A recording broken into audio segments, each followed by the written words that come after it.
Now, in this video, I will explain the prenup every business partner needs before starting a business together. I'm talking about the essential clauses in an operating agreement that prevent future litigation. And by the end of this video, you will learn exactly which provisions to include so that if things go sideways with your partner, you're protected. I'm Santiago, Cueto, board certified international business law expert and best-selling author based right here in Miami, Florida.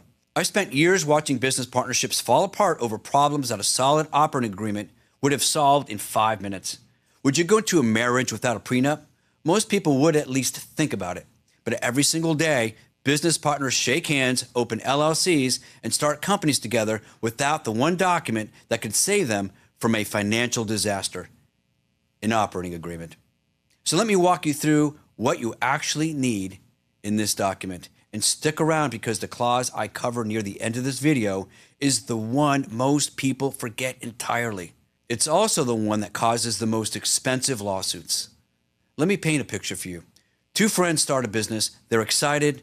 They trust each other. They'll figure they'll work everything out as they go. Fast forward 2 years, the business is making money. One partner wants to reinvest profits. The other wants to take distributions. They never agreed on how to handle this. Now they're in a courtroom spending more on attorneys than the business is even worth. I see this story play out constantly. It doesn't matter how much you trust your partner.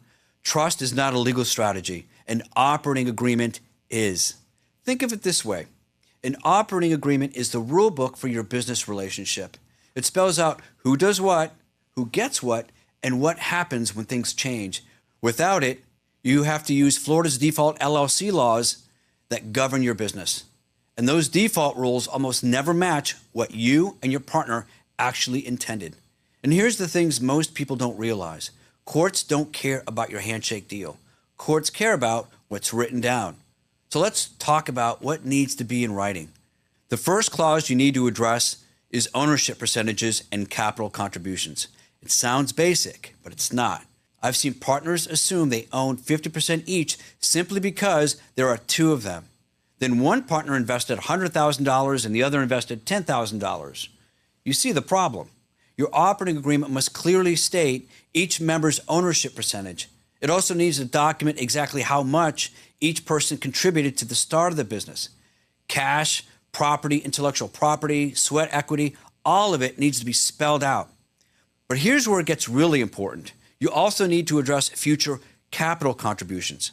What happens if the business needs more money down the road? Is each partner required to contribute additional funds?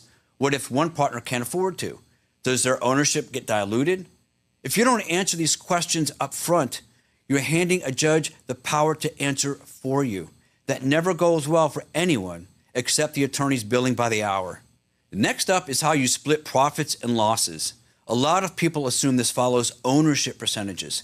Sometimes it does, and sometimes it doesn't. The IRS actually allows LLCs to allocate profits and losses differently from ownership interest. This is called a special allocation.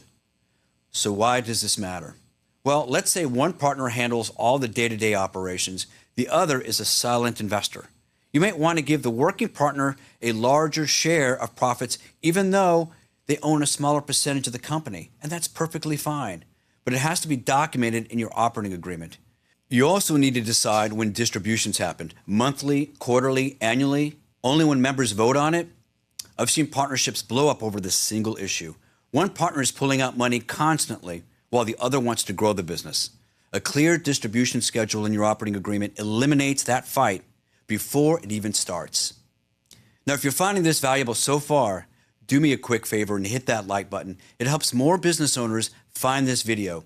And if you want to stay ahead of legal problems before they cost you real money, subscribe to this channel. I put out content like this every single week. All right, let's get into management structure. This is where most operating agreements are either too vague or completely silent. Your agreement needs to define whether the LLC is member managed or manager managed. In a member managed LLC, our partners have a say in daily decisions. In a manager managed LLC, you designate one or more people to run the show. But that's just the starting point. You need to go deeper.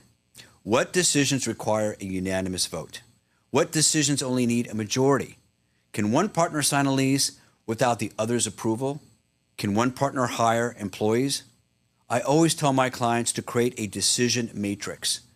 Routine decisions under a certain dollar threshold can be made by any managing member independently. Decisions above that threshold require both partners. Major decisions like selling the business, taking on debt, or bringing in a new partner requires unanimous consent. Without this structure, you end up in a deadlock. Two partners with equal voting rights who disagree on everything. The business can't move forward. The business can't move backward. It just bleeds money until someone files a lawsuit. All right, now here's the clause I mentioned at the beginning, the one most people forget, the one that causes the most expensive litigation I see in my practice. It's the buyout provision, also called a buy-sell agreement. What happens when one partner wants out? What happens when one partner dies? What happens when one partner gets divorced and their ex-spouse suddenly has a claim on part of the business? Your operating agreement needs to answer every single one of these questions. You need a clear mechanism for valuing the departing partner's interest. Will you use a formula? Will you hire an independent appraiser? Will you agree on a fixed value that gets updated annually? You also need to define the right of first refusal. This means that if one partner wants to sell their interest to an outsider, the remaining partner gets the first opportunity to buy it. Without this clause, you could wake up one morning with a complete stranger as your new business partner. And don't forget about funding the buyout. Where does the money come from? Many businesses use life insurance policies on each partner to fund a buyout triggered by death. Now, for voluntary departures, you might structure payment over time. I cannot stress this enough. The buyout clause is the most important provision in your entire operating agreement. Get this one wrong, and you'll be in litigation for years. Now, the final essential clause covers dispute resolution. Even with the best operating agreements, disagreements happen. The question is how you handle them. I recommend a tiered approach. The first step should be mandatory mediation. This means you sit down with a neutral third party who helps you find common ground. Mediation is faster, cheaper, and far less adversarial than going to court. Now, if mediation fails, the next step should be binding arbitration. Arbitration is like a private trial. An arbitrator hears both sides and makes a decision. It's still faster and less expensive than traditional litigation. And the result is final. Your operating agreement should specify who pays for mediation and arbitration. It should name the rules that will govern the process, like the American Arbitration Association rules. It should even specify the location where any proceeding will take place. Why does this matter so much? Well, because without a dispute resolution clause, every disagreement has the potential to end up in open court. That means public records. That means discovery. That means months or even years of your life consumed by a lawsuit instead of running your business. The whole point of an operating agreement is to keep you out of the courtroom. A strong dispute resolution clause is your last line of defense. So let me bring this all together. Your operating agreement needs to cover ownership and capital contributions, profit and loss distributions, management and decision-making authority, buyout and exit provisions, and dispute resolution. Miss any one of these and you're leaving the door open for litigation. This document isn't just paperwork. It's the foundation of your business relationship. Treat it with the same seriousness you treat a prenup. Because in business, a bad breakup can cost you everything. Now, if this video helped you understand what needs to be in your operating agreement, hit that like button and subscribe to this channel so you don't miss the next video where I break down more strategies to protect your business. Share this with anyone you know who is starting a business with a partner. It could save them a fortune.